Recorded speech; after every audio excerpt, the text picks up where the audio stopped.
As the ceasefire between Israel and Lebanon approaches its deadline, tensions remain high despite promises of de-escalation.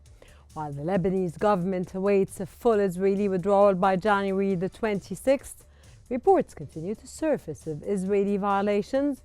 Meanwhile, U.S. envoy Amos Hochstein has reassured senior Lebanese officials that Washington is determined to oversee the full withdrawal of Israeli forces from southern Lebanon by the end of the 60-day ceasefire period.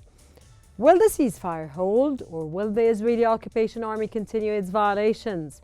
What role would the newly elected Lebanese president play in securing stability? And how will the inauguration of Trump affect the conflict? Welcome to In Depth.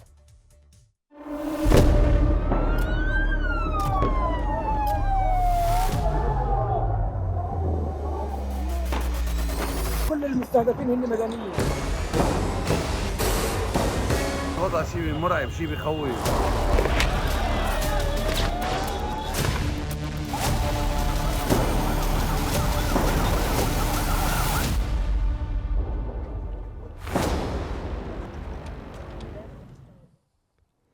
Israeli occupation forces have continued violating Lebanon's ceasefire terms by demolishing 5 residential homes in the village of Aita al-Shab in southern Lebanon. According to Lebanese media, the Israeli army carried out the destruction after planting explosives in at least 5 homes in Beit Jebel district.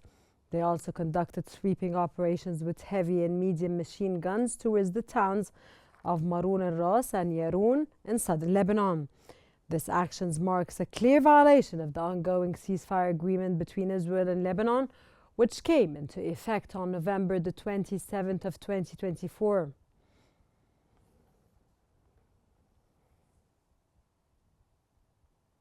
Meanwhile, the Lebanese army announced on Saturday that it is completing the deployment of its units in the 9 southern towns following the Israeli army's phased withdrawal under the terms of ceasefire agreement. In an official statement, the Lebanese army announced that the army units are completing their deployment in Ras al-Naqoura and in Alam al-Shab and also in Majd al-Zoun in the Tyre district. The army further stated that the Lebanese forces were moving in coordination with the United Nations Interim Force in Lebanon, the UNIFIL, and the 5-member committee supervising the ceasefire agreement. The statement added that the Lebanese army is working to strengthen its deployment and secure important points in the southern towns.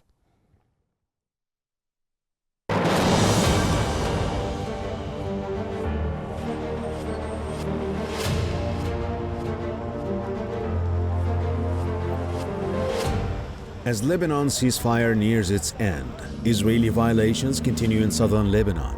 Israeli forces were recently reported striking a vehicle in Bin Jubil. Other violations included explosions in Aita Shab following Israeli bombardment of houses, the firing of stun grenades at Lebanese citizens in Aitarun, and a bulldozer destroying areas near Lebanese military positions in Tyre.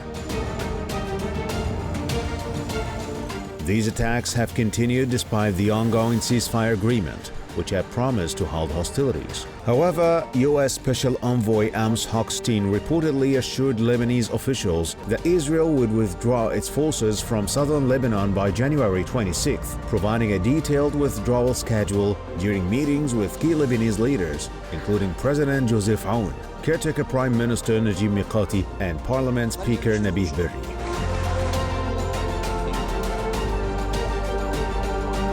According to Lebanese media, the U.S. guarantee was intended to solidify the ceasefire and create a timeline for de-escalation. However, these continued Israeli operations bring Israel's commitment to the agreement into question. With the ceasefire in place, it remains uncertain whether the scheduled withdrawal will materialize or if the violations will continue to take place.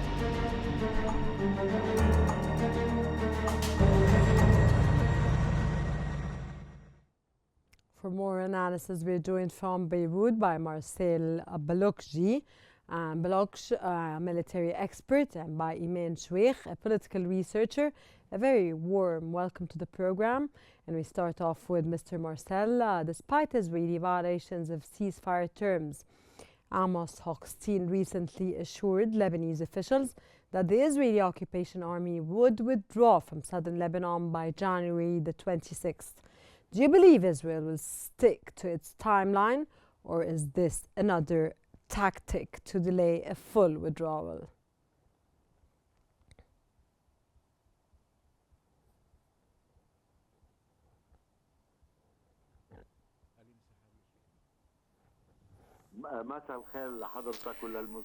Good afternoon to you and your viewers. Israel. For Israel, Hezbollah still threaten its nose and the settlement. Hezbollah continue to send drones and missiles. As long as this threat is affecting Israel, Israel won't be withdrawing from Lebanon, despite the five-member committee and Hochstein's effort, as Israel's borders aren't secured till now, and therefore I'll expect the extension of the presence of Israel and a partial withdrawal from Lebanon, from the west and the east, and to leave 3 to 4, 5 areas as an operations zones in Lebanon, as in Jolan, around 15 kilometers. That witnesses intel groups, in particular in El Labuni and El Plat mountains, as these points are strategic of positioning and controlling the borders to make sure that Hezbollah is executing the resolution 1701 and dismantle the infrastructures. By 60 days isn't enough, so we'll extend this term of the truce before the withdrawal of Hezbollah and dismantle its military capabilities beyond the Lebanon. So the withdrawal of Israel won't be happening from throughout the Lebanese territories.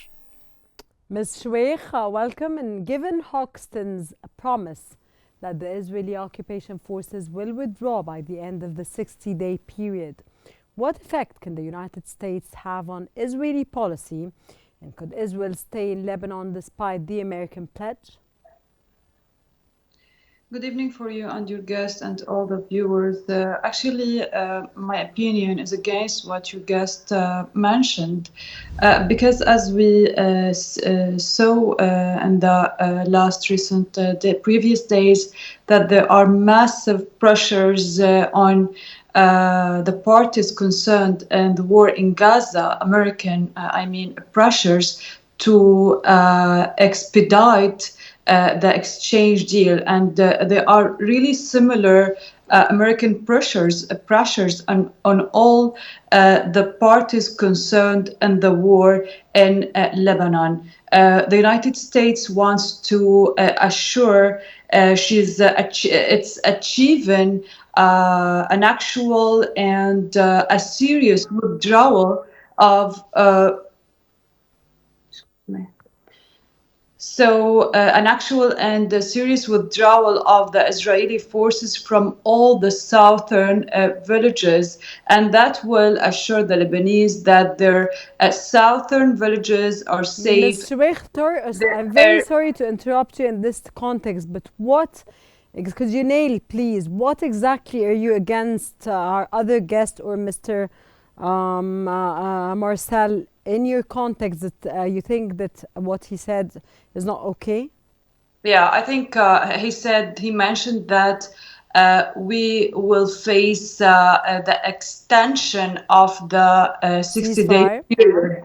Yeah, for the truce. So this would be correct if Lebanon did not elect a new president in Lebanon and did not enter a new political change, which is actually, in my opinion, it's the deepest change since the interdependence. And this change actually comply with the regional arrangement that the United States is trying to achieve in the Middle East. So returning back to the withdrawal of Israeli forces from the southern villages, I think controversially, the United States is achieving also or pressuring also Hezbollah to remove all the weapons, all the military tools from the south in order to assure Israel that the northern borders are safe. So after this mutual commitment of both parties and the achievement of the ceasefire agreement based on the international resolutions, not only 7001 and also 1559 and 6080. So we will end to the appropriate achievement and implementation of the ceasefire agreement. Moreover, I think the commitment of Lebanon in removing all the weapons from all the Lebanese territory, and what the elected president, Lebanese president Joseph Aoun, said that all the military actions will be under the state. The Lebanese military control. We will assure that we will neutralize the privilege that Israel has obtained from the United States, that it can attack any target that it consider hostile as it's behaving now. So it starts with the next 20 days, actually remaining days of the period, the 60 days period, and to coincide with the new presidency of the I think we're discussing United less States than 10 president. days. I think we're discussing less than 20 days now. Today, as we talk. Yeah, actually, but I think there are massive pressures from the United States to end all the conflicts in the Middle East in order to start do the deals that really the new president, the new American president, has the desire to do all those deals and end all the conflicts, actually. Mr. Balokji, how might the Lebanese army redeploy in southern Lebanon, and what steps should Lebanon take to ensure security on its border?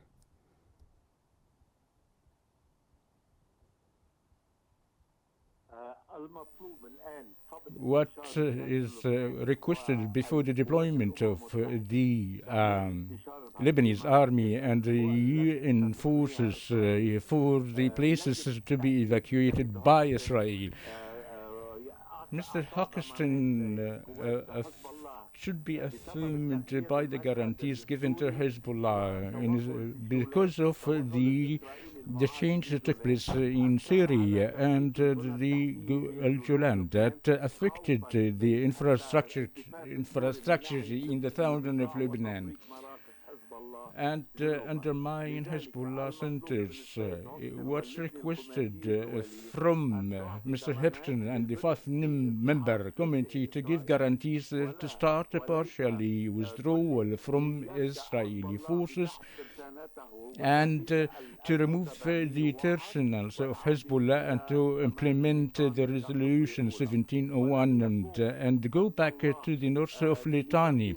And the Hezbollah wouldn't achieve the resolution 55-57 before giving him the guarantee for the withdrawal from the south and to end the conflict of the 13 point with Israel. All these points that the Lebanese army to start disarmament, and as the political vacuum following the fleet of al-Assad in Syria that affected the Hezbollah powers. Therefore, they have no more choices, but they try to maneuver to execute the agreements to take more guarantees to dismantle the infrastructure in the southern of Litani and buy time in the north of the Litani. Okay, Ms. Iman, after Lebanon's 18-month political deadlock, the election of Joseph Aoun as president has finally resolved the crisis, as of course you mentioned in your previous answer. What impact could this have on Lebanon's security situation and the broader conflict with Israel? Well, actually, this was a big challenge for Lebanon, and Lebanon passed this.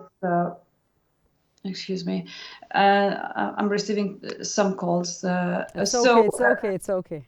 Yeah, actually, so it was a big challenge for Lebanon, and it passed this big challenge because there was an international and especially Arab back for Lebanon to achieve the presidency election, because Lebanon has been facing since 2019 the biggest crisis, economical crisis and political crisis in its history, noting that the Lebanese suffered a lot after the port explosion, after what happened regarding their deposits and so on. So actually, after this, in my opinion, after electing a new president, and specifically the name of Joseph Aoun, who has an international and American agreement and approval, I think the next challenge will be and a strong military background as well.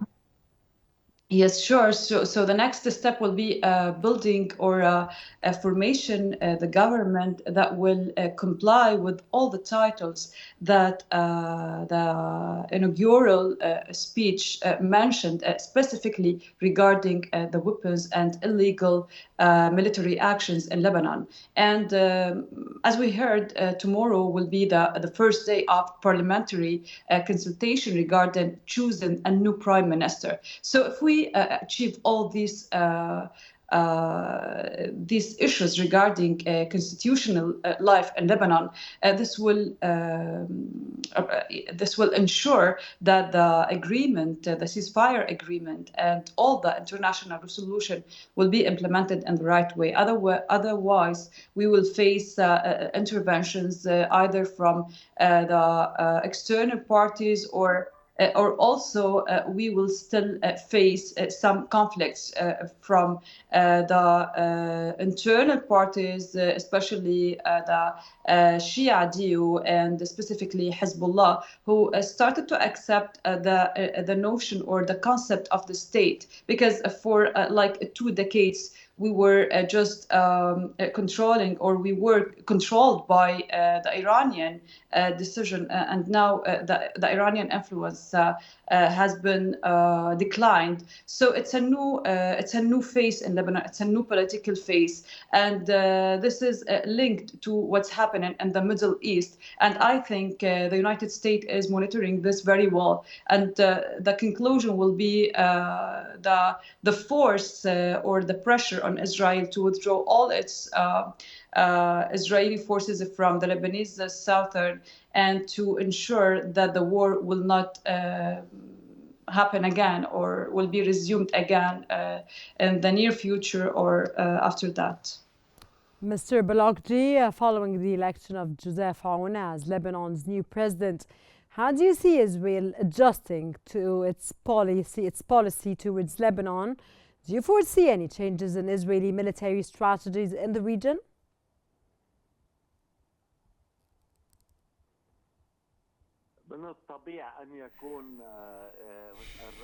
It is naturally that Mr. President Joseph Aoun was elected based on a roadmap, consensus to do internationally.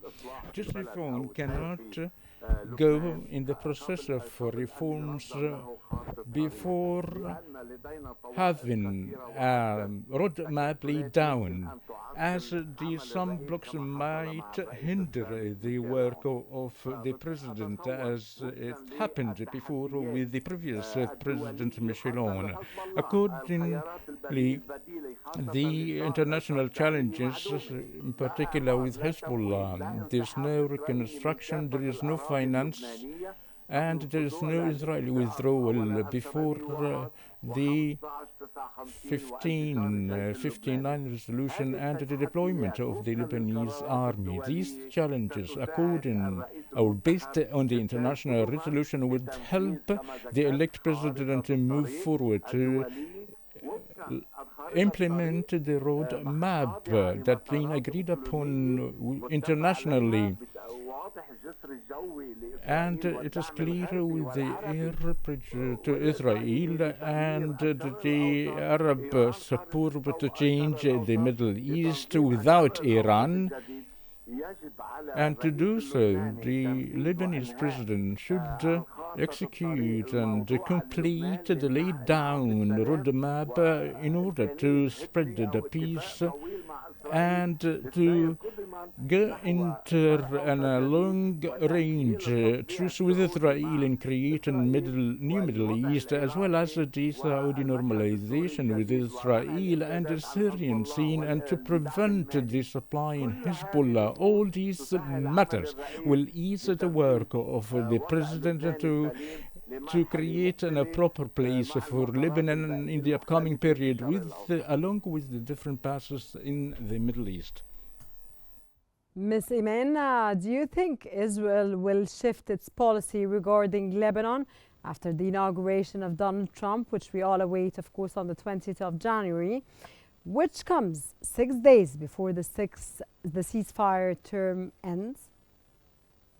I think, and according to the poll published 2 days ago, that if there will be a new rolling or a new government in Israel, a new election in Israel today, Benjamin Netanyahu will not win. So the approach today, regional or specifically the American approach today, is to elect moderate persons to control the government in Israel. So because this will be complying with the deals that Donald Trump wants to achieve in his presidency and in his term. So I think with all those pressures and what we've heard about the advancement of the negotiations between Hamas and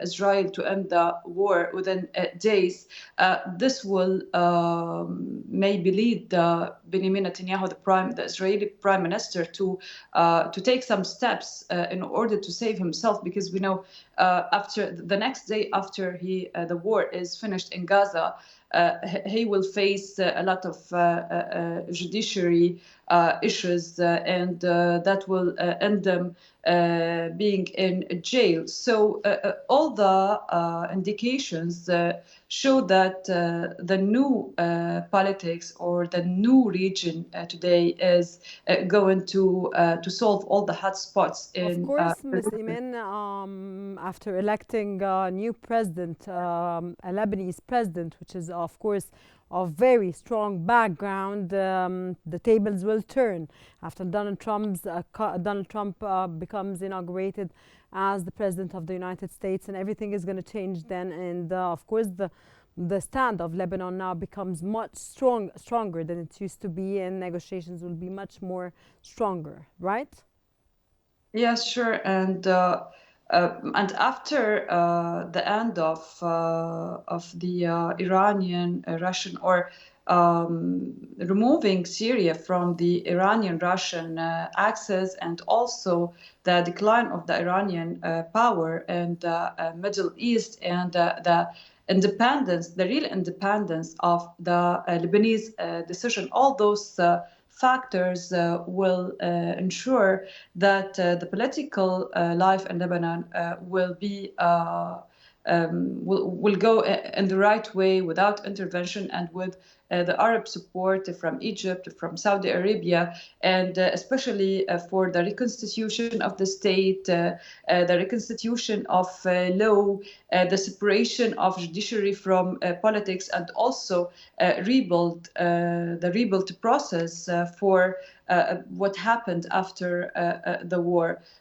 All these factors will draw the new political scene in Lebanon, unless some surprises happen, but this is hopefully no surprises will happen and everything will go on track, right? And of course, at the end, Ms. Iman Shweikh, we thank you very much and we congratulate, of course, Lebanese and Lebanon on, of course, for having a new president after a long-awaited one that will change, of course, everything in the policies of the ongoings in the Middle East. And at the end of this episode, I'd like to thank very much Dr. From Beirut, Marcel Belogji, and a military expert. Thank you very much for your insights, sir. And Ms. Iman Shweikh, a political researcher. Thank you very much for your valuable knowledge and insights. That brings us to the end of today's episode of In Depth. Thanks for watching and stay tuned for more updates on Qnews.